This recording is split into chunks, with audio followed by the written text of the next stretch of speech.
Hello and welcome to Green and Gold Radio. I'm your host, William Clavin Masters, here with our very special guest, St. Ed's Principal, Mr. McKenna. In this episode, we will discuss how student life will be affected by the new COVID-19 procedures. How are you doing today, Mr. McKenna? I am doing great. How are you? I'm doing good. So, how will sporting events be conducted going forward? Ohio has done a great job through the guidance of the governor and lieutenant governor and the Ohio High School Athletic Association with putting together reasonable parameters for how we can operate safely in all of our fall sports. And St. Ed's is clearly following all of those requirements and recommendations and exceeding them in every place that we're able to in order to keep people safe. But it will mean that things will look a little bit different. The sidelines will look a little bit different for the football game in terms of fewer students who are dressing and making sure that everybody is spread out. And the stands will certainly look different because there will be limitations on who is able to attend different games and contests. But we're trying to also provide as full an experience as possible. So making sure that our broadcast team, they have an understanding that they're going to be broadcasting to many more fans. And we want that in-game experience to be a great in-game experience so people can still cheer on their favorite teams, football, soccer, cross country, and golf, even though they're not able to do it or may not be able to do it in person. Absolutely. Will fans be in attendance at all? Yeah, so there will be some fans in attendance. Fans are being limited to households now, and some of those parameters are based on the specific venue. So obviously Lakewood Stadium would hold a different number of fans than the Brother James Everett Field and Stadium. There's just a larger capacity at Lakewood Stadium. And so the parameters shift a little bit based on the venue and who the home team is. Absolutely. Since clubs will be moved to after school and before school, will kids have to choose between sports and clubs? That's a great question. I don't know that will be the case. It's really only been 4 years at St. Ed's that we've had the community period in place where students have had the opportunity to participate in our academic, social, and service-based clubs during the day. And I can assure you that we're going to go back to that as soon as we're able to. But prior to that, for 70 some years prior to the community period being in place, most of our activities were happening before or after school, and students were still having full, rich, diverse experiences here, and I'm very confident that can continue to happen while we're in this 1 year hiatus from the community period. That's very relieving. Will any clubs or activities be shut down due to the inability to socially distance? My hope is that won't be the case. And one of the great advantages that we have of moving things to before and after school is we have a number of spaces on campus that can hold large groups of people. And so our biggest clubs probably operate in the 60 to 70, the 60 to 70 students. Our spaces on campus can accommodate anywhere from, really 1,500 in the gym to almost 500 in the new commons to 300 up in the Innovation Center. Room 200 was recently remodeled to accommodate many more students. So we have these big spaces where we'll be able to spread people out. So mock trial or Model UN may not meet in a classroom anymore. They would meet in a larger space where students would be able to be spread out more safely. Right. So the Commons is a great, fantastic new addition to the school.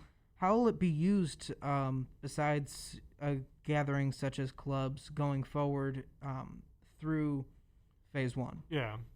So when the Commons was conceived and designed, it was really intended to be the family room of St. Ed's, right? And so we think of our campus as a home and a home for all of our students. And when we're at home, we spend most of our time in the family room in the kitchen, and that's where those relationships are really forged in families and in large communities, and the Commons will operate like that. During phase one, it'll be a little bit different because we won't have full dining hall service in there. But I also anticipate that we will transition to a more normal dining experience within a relatively short period of time when we start school. So it's not the intention to remain in cohorted lunches for a very, very long extended period of time. As soon as we're able to safely move away toward a more normalized experience, we will do that. That's awesome. And so in these cohorted groups, will kids be able to purchase lunch in the new area? So students will be able to purchase lunch. We're working with AVI, which is our food service partner. They've developed a menu of boxed lunches while we're in phase one. And we'll have a couple stations on the campus where boxed lunches will be available for purchase. One of the things that will really drive us through our return to school and an effective return to school is trying to keep things as simple as possible. And we know in even the most normal of years, the first couple of weeks of school, there tends to be a lot of crowding in the cafeteria as everybody kind of figures things out. And generally that crowding and any slowdown in the cafeteria at the beginning of a school year happens because a quarter of the population is new and they're trying to figure it out for themselves. And I'm sure you can remember that experience from last year. Oh, absolutely. Just trying to navigate. Mayhem. Yeah. And then within a week or two, it totally calms down and everybody just gets into a rhythm. For us this year, because we're fortunate to have such a beautiful new space in the Commons and a new dining hall and a new servery area, it would be new for 100% of our students. And so with the protocols that we have in place in order to keep everybody safe, we kind of want to wade slowly into the water of getting into full operation. So for at least the first couple weeks of school, we'll be serving boxed lunches, and there will be just one kind of boxed lunch option available each day. And Mr. Wallenhorst is working with AVI. He'll send the menu out at the end of each school week for the next week, and students will be able to indicate whether they're interested in purchasing lunches on specific days. Cool. How will the school conduct events such as mixers, rallies, and all-school masses? Yeah, so in phase one, activities like mixers, rallies, the homecoming dance, etc., those things don't align with the distancing that we need to have in place in order to keep everyone safe. And so while we're in phase one of our plan, school spirit won't go away, but the traditional type of rally that we've seen in the past won't be able to happen the way that we're used to it happening. Mass obviously is a huge part of the faith formation component of our mission and is really central to who we are as a Catholic school. We learned in the spring that we can have community mass and bring the community together, but not have them physically together. So actually, all of our students will start out the orientation days with a class mass. We'll do that outside, and everybody will be spread out, and we'll be able to do that safely. And we've maintained our full schedule of all school masses, but those masses will happen in cohorted groups. So instead of going to the gym for mass, you would participate in a remote liturgy through your advisory. Oh, that's cool. What adjustments to the dress code will be made this year due to COVID? Yeah, so I'm somebody who feels like trying to make things as simple as possible is best for everybody. And even before the pandemic struck, we were looking pretty closely at how we simplify our appearance code. So while we're in phase one, obviously everybody will be in masks. And just as a nod to the challenge of some of that and wanting to make sure students are as comfortable as possible, students will be able to wear St. Ed's branded polo shirts while we're in phase one. And then even when we move to a more traditional time, we've kind of broken things into 4 distinct appearance code days. So there's a formal appearance code, which would be a shirt and a tie, and a lot of our students wear jackets to mass. And so on days when we have mass or maybe a guest or kind of a formal assembly, we would be in that formal dress code with a shirt and tie.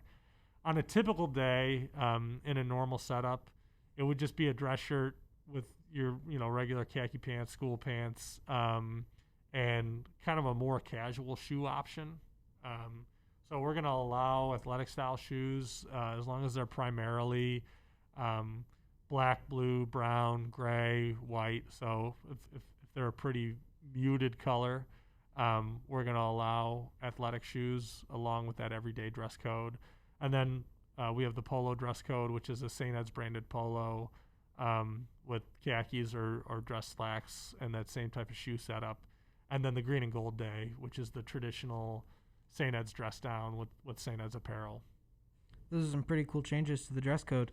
Will the ability to carry a backpack continue past phase 1? Yeah, probably. If I'm being perfectly honest, when we made that backpack change last year, it was a good opportunity to see how that would work if it met the needs of our student body, and I think it got us closer to where we want to be, but I don't know that we need to go as fully into backpacks being eliminated.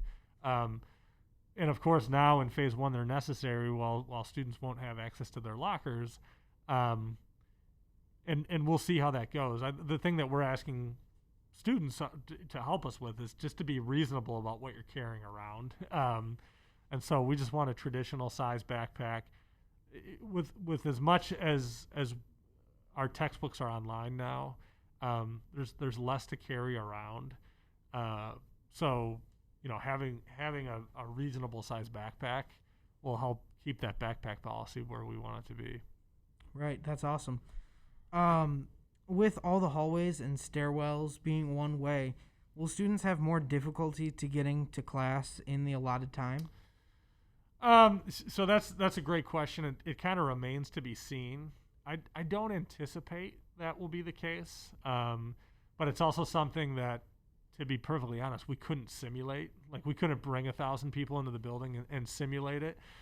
But when you look at how we travel normally, our hallways generally operate as 2 lanes because it's human nature. You go with the flow of traffic.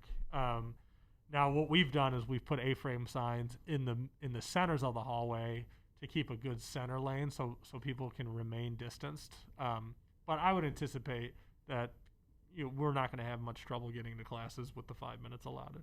Right, cool. And service has been a big topic of conversation. How will service change due to COVID? Yeah, I mean, so service has certainly undergone a lot of changes, and beyond St. Ed's, in terms of the agencies that are able to bring outside partners in to help them serve. And so a lot of the agencies who we partner with, they don't have the ability right now to bring students into their organization to serve in the ways that we're normally used to. But I have to give credit to Mr. Haggerty and to Mr. Kubrak and to our theology department for being very creative in terms of how we incorporate service into the theology curriculum and how we can still have a meaningful impact on our community, but do that within the framework of the St. Ed's campus. Absolutely. When do you think we will begin to move closer to a normal St. Edward's environment? That's a great question. It's a question that, unfortunately, I don't have the answer to, but I hope it happens soon. And I think there are a number of things that are going to have to happen from a public health standpoint in order for us to get there. I think probably in the late fall we'll start to see some more emergence of a vaccine, and that will help us, really normalize. One of the reasons we delayed school is we know if there's less community spread, then there's less likely to be a case at St. Ed's. And when we announced our plan on July 20th, the community spread in Cuyahoga and Lorain counties and in the state of Ohio overall was higher than we felt comfortable with. And we looked at the data and said, if we delay, we think we can get it to where it needs to be. And I'm very grateful that those numbers have come down pretty significantly since July 20th when we announced our plan, and that we can come back to school safely. And if that continues, I think we'll continue to see a normalization of not just the school experience, but kind of the everyday life experience for everyone. Absolutely. And you guys have done a fantastic job with all of these procedures, the masks, the distancing. But let's say a student does get COVID. What would their experience personally look like? Yeah. And it's to be very honest, it's probably a matter of when, not if, and so our first call when we hear from a student or a family that there's been an exposure is to the Cuyahoga County Board of Health. And the Cuyahoga County Board of Health has been a phenomenal partner in terms of helping not only St. Ed's, but all schools manage this pandemic. And they would ask a series of pretty specific questions to gain an understanding of what the level of exposure has been. And then we would make a plan of action from there in order to keep all of our students, faculty, and staff as safe as possible. So we're really seeking guidance from the Department of Health on how we operate on a case-by-case basis. Right. So going forward, how would you personally tell kids to prepare for this school year? Yeah, I mean, I think it's really going to be a mindset thing. And if you have the right mindset, we tend to look at things through the lens of challenge. But there's also an opportunity to look at things through the lens of frankly, opportunity, So we all know what it feels like now to have something that we love dearly kind of taken away from us. And we all felt that in the morning around that in the springtime when schools closed down. And we have this opportunity to really reshape what the experience is here. And there will certainly be hurdles and there's going to be challenges. But I think if we focus on the opportunity, that's the number one mindset. And rather than seeing something as difficult, I think it's best to see it as, this allows me to experience this opportunity. So, if there's always a lot of discussion around masks, and I've been wearing a mask now for months. It's pretty second nature to me. But if you're somebody who hasn't been wearing a mask often because you've just been at home, I would recommend throwing a mask on and trying to wear it around all day. Not making the first day of school the day that you've worn a mask all day long. And I feel like with that type of stuff, people will get used to it and it becomes second nature, and it's really not difficult to do at all. Right. Well, thank you so much for coming on and answering these questions about student life. Absolutely. Thank you. This is Green and Gold Radio. I'm your host, William Plavin Masters, signing off.